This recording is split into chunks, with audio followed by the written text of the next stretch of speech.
pessoal, aqui é a Thalita e hoje a gente vai falar sobre os meus livros favoritos dos últimos 5 anos.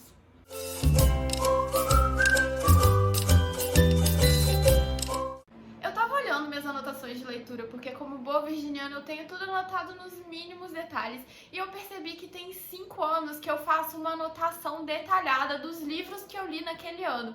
Então eu resolvi olhar essas listas e selecionar um livro favorito de cada ano. O primeiro ano que eu fiz essas anotações foi 2016 e naquele ano eu li 36 livros e desses 36 livros, o meu livro favorito, que na verdade entrou pro favorito da vida, foi O Médico e o Monstro, do Robert Louis Stevenson. Esse livro é um dos livros mais referenciados do mundo, eu tenho certeza que a maioria de vocês já conhece a história do livro. Existem vários outros livros que têm a mesma premissa que ele, vários livros que utilizam a premissa dele. Existe até desenho animado com referência a ele. Eu lembro de um episódio de Pica-Pau bem claro na minha cabeça, que tem hora que o Pica-Pau tá bonzinho, tem hora que o Pica-Pau aparece todo louco, que é em referência a esse livro. Então, por isso, eu acho que muita gente já conhece a história do livro.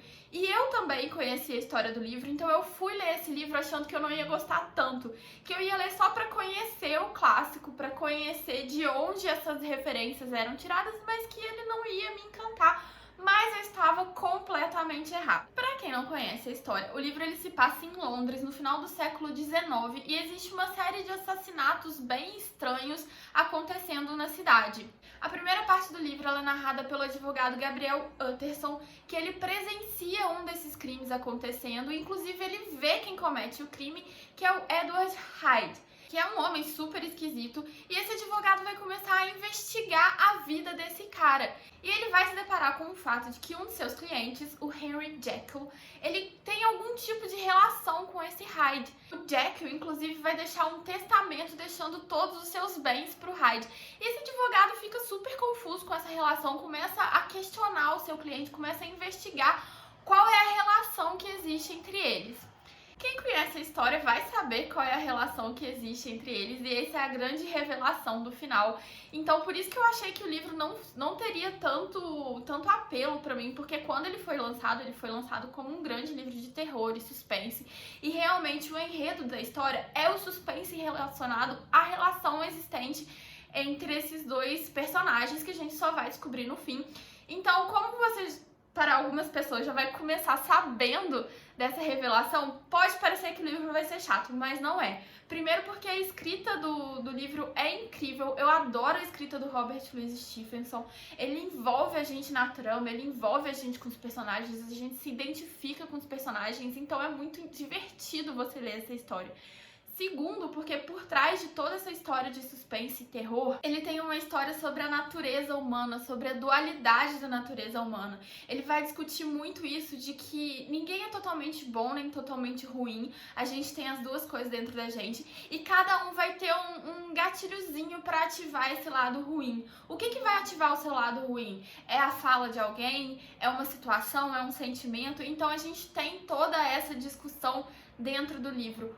Existe um discurso, um monólogo de um dos personagens no final, que, gente, só esse monólogo já é incrível. É realmente uma dissertação sobre a natureza humana. Se você não quer ler o livro, leia pelo menos esse capítulo. Se você conhece a história, você vai conseguir ler o final, assim, sem ficar confuso. E mesmo que você não conheça esse capítulo, é como eu falei, é uma dissertação sobre a natureza humana. Vale muito a pena. Esse livro é um dos meus livros favoritos da vida, tá ali disputando o primeiro lugar com o Retrato de Dorian Gray. Eu acho que vale muito a pena ser lido. Em 2017, foi um ano que eu não li quase nada. Eu li 17 livros. O que eu tava fazendo em 2017? Eu tava fazendo uma pós-graduação no Rio de Janeiro, então provavelmente eu tava bem enrolada com a pós, quase não li. Mas teve um livro que também entrou para os favoritos da vida, que foi Madame Bovary. Eu já falei um pouco sobre esse livro nesse vídeo que eu vou deixar aqui nos cards, que foi um livro, batalha de livros entre Madame Bovary e o amante de Lady Chatterley. E eu falei que Emma Bovary é uma das minhas personagens preferidas.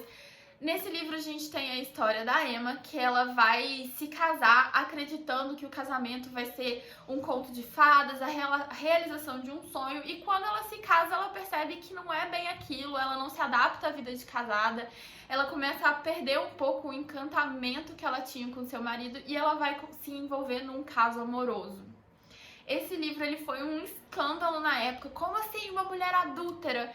E muitas pessoas hoje ainda não gostam da Emma, ainda fala que ela é uma adúltera. Eu, ao contrário, entendo a Emma de uma outra forma. Eu vejo justamente uma mulher que foi extremamente influenciada, bombardeada pela sociedade com essa história da vida perfeita, do casamento perfeito, do lugar da mulher na sociedade, ser cuidar da casa, cuidar do marido, e isso vai fazer você se realizar completamente. E quando ela atinge esse lugar de perfeição da sociedade, ela percebe que na verdade a vida dela não é perfeita, ela não tá feliz, ela se casou simplesmente porque ela tinha essa idealização do casamento e na verdade ela nem gostava tanto assim do marido dela. Ela se envolveu nessa promessa de conto de fadas e o conto de fadas não se realizou. Então a gente vai acompanhar uma mulher altamente deprimida e perturbada, tentando encontrar a felicidade no mundo. Como a sociedade não permite o divórcio, é um escândalo você ter uma mulher divorciada, ela não vai nem cogitar essa saída, mas ela vai começar a se envolver com outros homens tentando aí encontrar a sua felicidade. Eu amo esse livro, eu amo a personagem da Emma. Eu entendo que ela é uma personagem que alguns podem achar chata, que uma personagem não... é extremamente difícil de você gostar dela. Mas por eu haver esse lado de crítica à sociedade tão forte presente nela, eu adoro ela, é uma das minhas personagens favoritas. Eu acho que é uma personagem extremamente bem construída e é um dos meus livros favoritos. Não só de 2017, mas como eu já falei, da vida. 2018 ali, meu nível de leitura começou a ficar melhor. Eu li 80 livros nesse ano e, gente, é um dos anos mais difíceis que tem pra eu falar, porque nesse ano eu favoritei 6 livros. É muito difícil eu favoritar um livro. Falando rapidinho de como eu avalio as minhas leituras, eu avalio livros de 1, sendo 1 aquele livro que eu odiei, quero tacar na parede, até 5, que é um livro que eu amei demais, não quero parar de falar, e acima dos 5 tem os meus livros favoritos, que são aqueles livros, assim, que me deram vários tapas na cara, que eu acabei de ler e fiquei assim, meu Deus, o que eu faço da minha vida agora? E para um livro ganhar favorito é muito difícil. Já é difícil ganhar 5 estrelas, ganhar favorito então é bem difícil. E no ano de 2018 eu favoritei 6 livros. Então, assim, quase impossível escolher um. Mas, assim, bem aleatoriamente, para esse ano eu escolhi 7 Minutos Depois da Meia-Noite, do Patrick Ness. Que, gente, esse foi um livro que eu comprei porque eu achei ele numa Livrarias Curitiba. Eu achei ele por R$7. Eu falei assim, nossa, esse é um livro famoso por R$7, vou levar. Comecei a ler despretensiosamente às 9 horas da noite e não parei até terminar. Eu virei a noite lendo esse livro. Virei não, porque é um livro bem fininho, mas eu fui dormir bem tarde lendo esse livro.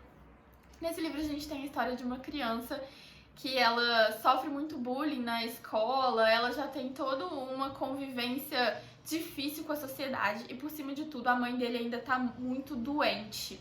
E a gente vai ter nesse livro como essa criança vai lidar com esse período de sofrimento pela doença da mãe. Na história em si, a gente tem um monstro que vai aparecer pra esse menino durante 3 noites, à meia-noite e 7, por isso 7 minutos depois da meia-noite. E esse monstro vai ali conversar com ele, vai contar algumas histórias pra ele. Então a gente tem um mistério envolvendo por que esse monstro aparece pra essa criança, mas por trás da história, que são sempre as minhas histórias preferidas, quando a gente tem alguma coisa ali que o autor quer passar nas entrelinhas.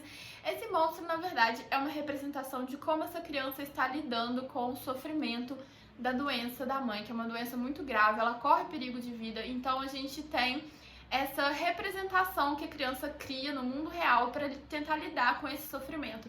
E a gente vai vendo a partir dessas histórias que o monstro vai contando para ela que realmente é uma forma que ele encontrou ali de colocar pra fora os seus sentimentos, aqueles sentimentos que ele não entende, que ele não consegue expressar. Ele criou esse monstro e essas histórias que esse monstro está criando para ele tentar lidar com esses sentimentos. É uma história extremamente tocante, sensível, muito linda. Eu me apaixonei, como eu falei, eu não conseguia largar o livro. Foi assim, até a última página eu não queria parar de ler. Em 2019, gente, foi o meu pico de leitura. Eu li 116 livros. O que eu tava fazendo da minha vida em 2019 que eu consegui ler 116 livros? Eu não sei. Por outro lado, apesar de eu ter lido 116 livros, eu não tive tantos livros favoritados assim. E como o meu favorito de todos os tempos Eu escolhi Na Praia, do Ian McEwan. Esse livro me fez me apaixonar pelo McEwan. Eu sempre olhava os livros dele e achava assim, esse é um autor que eu vou gostar. Aí eu peguei pra ler o Enclausurado dele, que foi um livro que eu adorei, dei 4 estrelas, mas não foi um livro que me fez me encantar pelo autor, sabe? Foi um livro ali que eu achei bem legal, bem interessante as discussões, mas ficou só nisso. Aí eu peguei pra ler Na Praia e eu falei, meu Deus, era isso que eu tava esperando de você, era isso que eu queria que você me entregasse, McEwan. É um livro bem curtinho também, que a gente vai ter a história de um casal na sua lua de mel. Eles acabaram de se casar e estão ali numa praia curtindo a sua primeira noite, sua noite de núpcias. E a gente vai ver que, na verdade, esse casal, eles se casaram, mas eles não se conhecem muito bem. A comunicação entre eles sempre foi meio truncada, sabe? Cheia de interferências. Nenhum nunca conseguiu expressar pro outro exatamente o que sentia, exatamente o que pensava sobre uma determinada situação. E nesse momento, na noite de núpcias, a gente vai ver como isso vai interferir no relacionamento do casal. Então esse livro, em termos de história em si, não acontece muita coisa. Ele vai se passar ali durante 3 horas com esse casal curtindo sua noite de núpcias. A gente tem alguns flashbacks de como eles se conheceram, como foi o relacionamento deles foi se desenvolvendo. Mas o foco desse livro realmente é demonstrar a importância da comunicação. Como você precisa falar pro outro o que você sente, falar pro outro o que você pensa sobre situações, em qualquer tipo de relacionamento, não só no relacionamento amoroso, mas esse é o foco do livro, pra você realmente poder conhecer o outro e você deixar o outro te conhecer também, pra vocês verem se vocês estão ali alinhados, se vocês realmente são o par perfeito e se aquilo ali deveria virar um casamento, porque depois que você casa, você perceber que você não conhece o seu companheiro, é muito complicado. E por fim, em 2020 eu li 67 livros, li a metade do que 2019, né, gente? Porque o mundo praticamente acabou em 2020, então isso deu uma influenciada no meu ritmo de leitura. Já tem um livro aqui no canal também falando das minhas leituras favoritas de 2020, eu vou deixar aqui no card pra vocês. Mas eu vou falar aqui rapidinho da minha leitura favorita de todas, que também foi a primeira leitura de 2020, que foi Eu Sou a Lenda, do Richard Matheson. Esqueci o sobrenome do autor, mas vocês estão vendo aí na tela. Esse livro a gente tem a história do último homem que sobreviveu a uma epidemia que assolou o mundo.